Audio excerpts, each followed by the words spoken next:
Good morning, Knicks Nation. Today is Monday, the 10th day of January 2022. Happy Monday. I hope you had a good weekend. I hope you're all safe, healthy, and COVID-free. I hope that your household also had a good weekend and that you're safe, healthy, and COVID-free, and that the needs of you and your family in terms of food, shelter, clothing, as well as health are being met. Blessings upon those that work in the healthcare field, trying to save lives along with the first responders. Blessings upon those that pick up garbage for us to keep our streets and sidewalks clean, and those that make deliveries for our convenience. Double blessings on those trying to help deliver and rescue the victims of prostitution, child pornography, child molestation and pedophilia, the victims of human trafficking and sex slave operation. Double curses on the profiteers and perverts that bring this misery. Finally, blessings upon the homeless. 600,000 men, women, and children in the streets of the United States right now on January 10th with no roof over their head. Millions around the world through the various situations in worse conditions. May the Most High bless them, for theirs is the kingdom and those that have a heart to help. There's a basketball game scheduled tonight. At 7:30 tonight, the New York Knicks tip off against the San Antonio Spurs at Madison Square Garden. Now, there's a number of things going on that I'd like to discuss, but really two main things. We saw last Saturday night, Tom Thibodeau made a very bad mistake in cutting his rotation, which is usually 9 players, to 7 players. We saw the New York Knicks run out of gas against the Boston Celtics as early as the second quarter and were unable to recover. Now, this brings us to a dilemma. There is an internal chess game going on between the Don and Tom Thibodeau. What do I mean by that? Ian Begley put out a video. Matter of fact, let me see if I can find it. Ian Begley put out a video on SNY maybe a couple of days ago, actually. And someone asked Ian Begley in the mailbag, somebody asked him, would the Knicks consider trading Alec Burks? That was a name that came up. Somebody asked about the possibility of trading Alec Burks. Now, Ian's answer told me more than just about Alec Burks. What did he say? What he said was, if the Knicks are in contention for a playoff run, then no, they wouldn't be trading Alec Burks because they'll look to be buyers at the trade deadline to try to prepare for that playoff run. But if they were not contenders to make a playoff run at the trade deadline, the Knicks would probably be sellers and focus on the youth.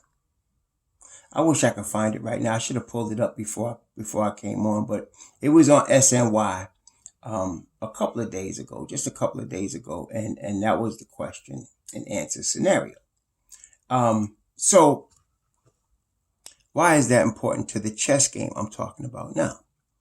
Well, let's say, for the sake of argument, Tom Thibodeau continues to do things like he did Saturday night, cutting his rotation and trying at all costs to limit the minutes of the young players that we have, of which I told you before, the New York Knicks roster has 9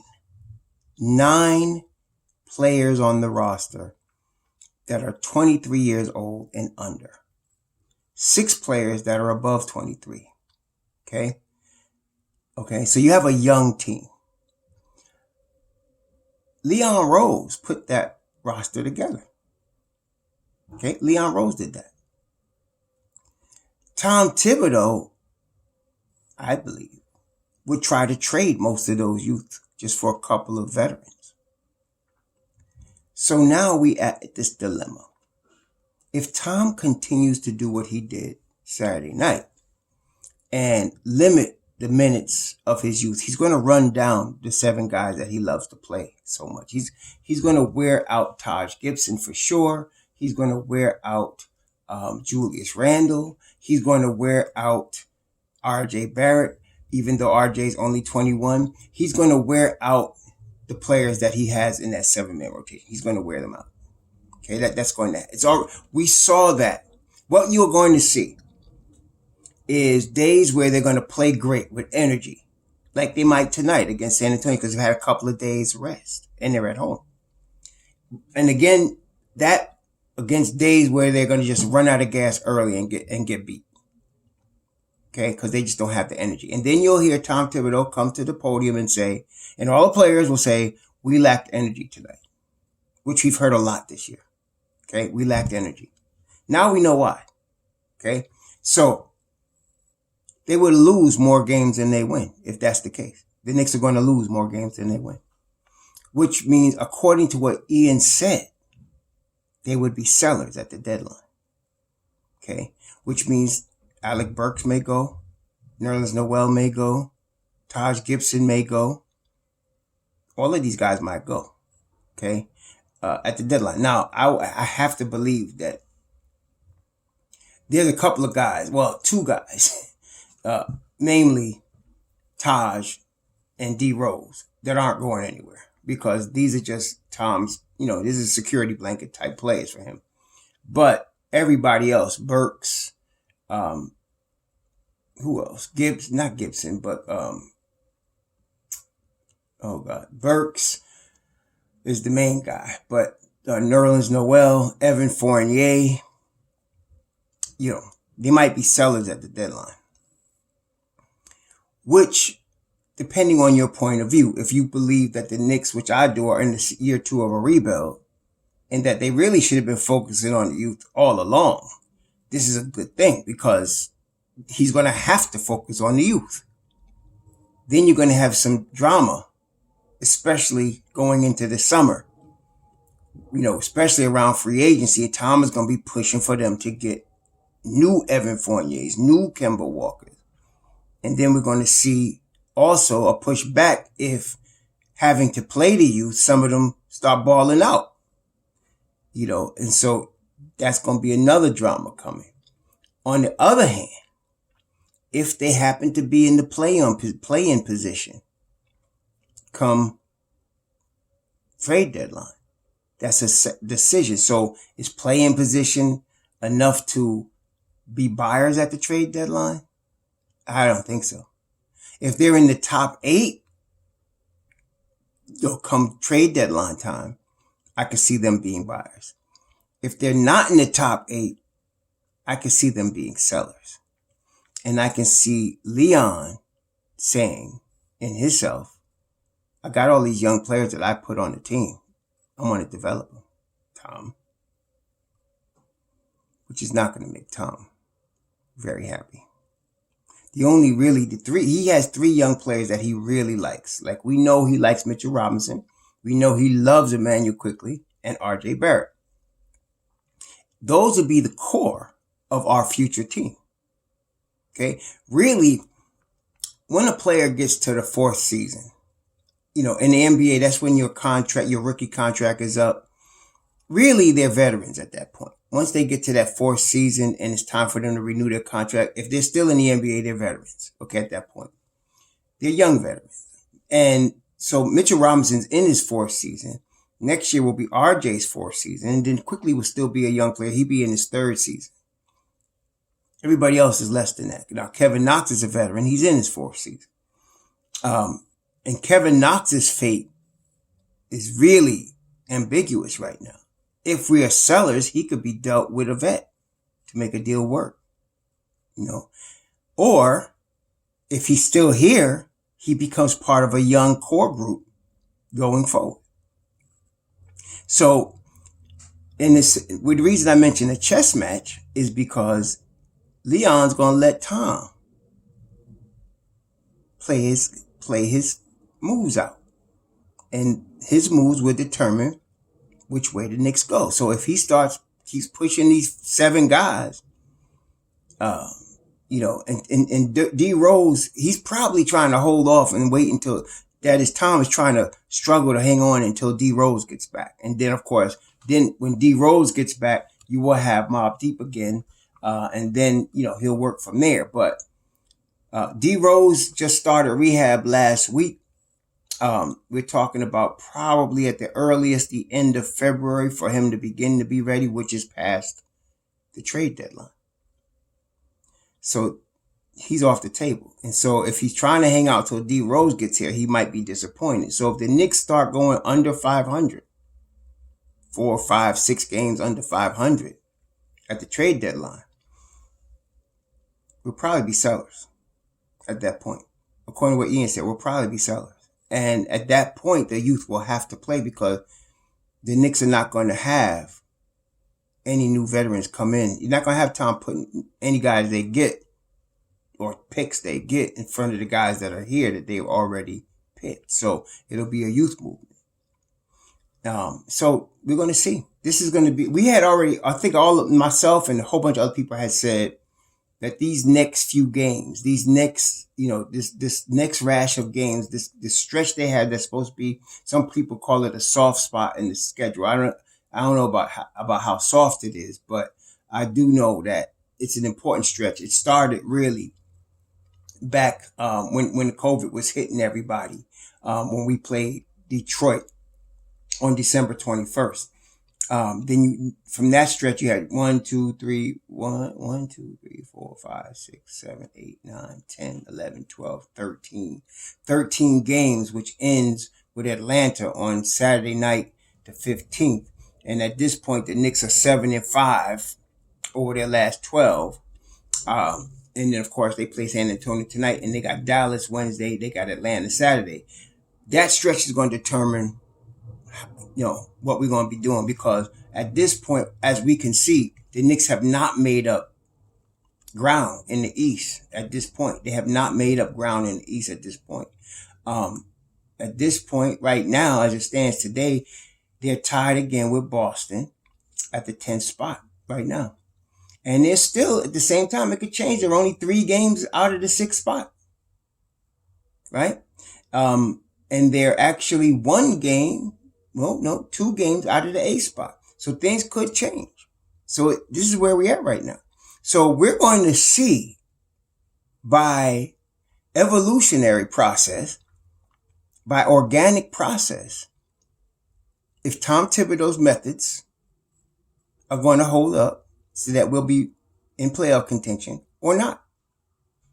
And I don't want to guess because I'm going to let it play out. I don't think, if Saturday night's an indication, unless he changes and starts, really, this is what it is. And when I say change, a lot of y'all got confused and started sending me comments like, Tom Thibodeau never changed and this is why he got fired, blah, blah, blah, blah, blah.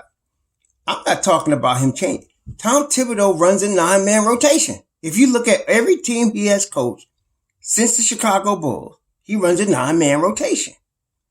He ran a 7-man rotation Saturday night. That was the problem. If he ran a 9-man rotation, a real one, I think we might have had a chance to beat Boston. So, in a sense, we have no idea what he's going to do tonight. As far as the rotation, we have no idea. I do believe Quickly's going to start. Right now, you have Kemba still out. Fournier is probably out. Nerlens Noel is still out. So he's going to start Quickly at the point guard. And I don't know if that's going to change when Kemba gets back, because he liked the way Quickly played good Saturday night. Okay. So he might keep that point guard spot. And he's probably going to start Alec Burks again. Okay. Now, if he comes up with what he did Saturday night and rolls out 9 minutes for Obi, 2-3 minutes for Deuce and Kevin, and then runs Grimes and then runs basically Taj and Grimes with the 5, and this is, look, San Antonio's decimated. Trey Jones entered health and safety protocols on the 7th of January. Devin Vassell entered health and safety protocols on the 6th of January.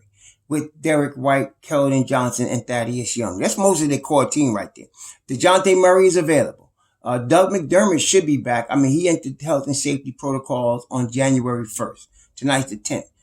He should be back. But you're missing Trey Jones, their backup point guard, Devin Vassell, who was starting for them now at shooting guard. You had Derek Wright, a starting point guard. You had Keldon Johnson, a starting small forward. They're all missing. Thaddeus Young, starting power forward. They're missing a lot of players. Okay, of course, we know having been beaten by Orlando, right, and Oklahoma City, you can't take nobody for granted. So we're going to see how this is going to be interesting to see how this plays out. Because he could play 7 guys tonight, and we could lose the game. That could happen. Okay, so this is going to be interesting to see how this plays out. So, and like I said, it's going to be an organic process to tell us. They just lost by 2 last night to Brooklyn in overtime. So they played Brooklyn to overtime last night with a shortened lineup. See, that's what I'm saying. They got 25 from Lonnie Walker. Lonnie Walker still did. DeJounte Murray gave him 19. Josh Primo gave him 12. The little kid that just came out 18 years old. Brian Forbes got 18. They put, not Tom Thibodeau, Greg Popovich don't play. And look, Greg Popovich played what? A 9-man rotation. The greatest coach in NBA history, in my opinion, aside from Red Auerbach, is Greg Popovich. He played a 9-man rotation last night. And they almost knocked off Brooklyn. It went to overtime. Okay, it was a 2-point game in overtime. Last night with Brooklyn having Kevin Durant. They did not have, of course, Kyrie because it's in New York. They had James Harden, Kevin Durant. They had both of those guys. So I ain't giving them no out. They had all of that. And they barely beat the San Antonio Spurs last night. So our hope would be that maybe San Antonio's tired. They're on the road and they're missing all their guys. But we could get beat by them if we mess around with a 7-man rotation. Okay? And our own home floor. And it's happened already this year. We know that. Okay? So if Tom continues to tinker like that, we'll be sellers at the deadline and we'll be playing our youth. Okay? If he's successful or if he really goes back to the 9-man rotation that he had been doing, of course, to do that, he has to play some young people that he just doesn't want to play for some reason. We could win some games. So this is going to be interesting to see what's going to happen tonight. I don't know how it's going to play out. I don't know what Tom's going to do. Except I know he's going to start Manuel Quickley. Put it this way. Unless Quickly's hurt, he's starting Quickley at the point guard. He's starting Mitchell Robinson. He's starting Julius Randle. He's starting RJ Barrett. I'm not sure if he's going to start Grimes or if he's going to start Burks. It'll probably be Burks because he probably doesn't want to start 2 young players or a rookie. I don't know. But we'll see. This is going to be interesting, though. And it's going to play itself out. And we're going to see. It's not going to be that long. It's now January 10th. By February 10th, you're going to see some things. It's only a month, right? And there's a lot of games to be played in that month. In that month time, how many games? The Knicks got a lot of games to be played in that month. How many games they got between now? All right, so tonight we know they play the Spurs. So we're talking about 1, 2, 3, 4, 5, 6, 7, 8, 9, 10, 11, 12, 13, 14, 15. They got 16 games over this month between the 10th of January and the 10th of February. If they flop on these games, y'all going to be seeing the young people play. You're going to see a lot of veterans get traded. I don't think they're going to trade Julius Randle. I don't think so. Unless it's for Ben Simmons. But I don't think so. But you're going to see a lot of the youth play if this is the case. Yeah, that's going to be the case. And this is not easy. We're playing Dallas Wednesday. Dallas is a good team. Playing at Atlanta, Charlotte, Minnesota, New Orleans. Okay. The Clippers. Cleveland been busting everybody up. In fact, they're the top 6 in the East right now. Miami, at Cleveland, at Milwaukee, at Utah, at Denver, at Golden State. Yeah, you're going to have to stretch that rotation past 7 to get, if you have a chance against these guys. So we're going to see what happens. But let's hoping for the best. I think either way it's going to be good. Because if they lose and they have to play the youth, I'm happy. And if they win and they're in the playoff contention, I'm happy. So it's good either way. But it's going to be interesting to see how this plays out. Anyway, you'll have a good Monday. Be safe out there.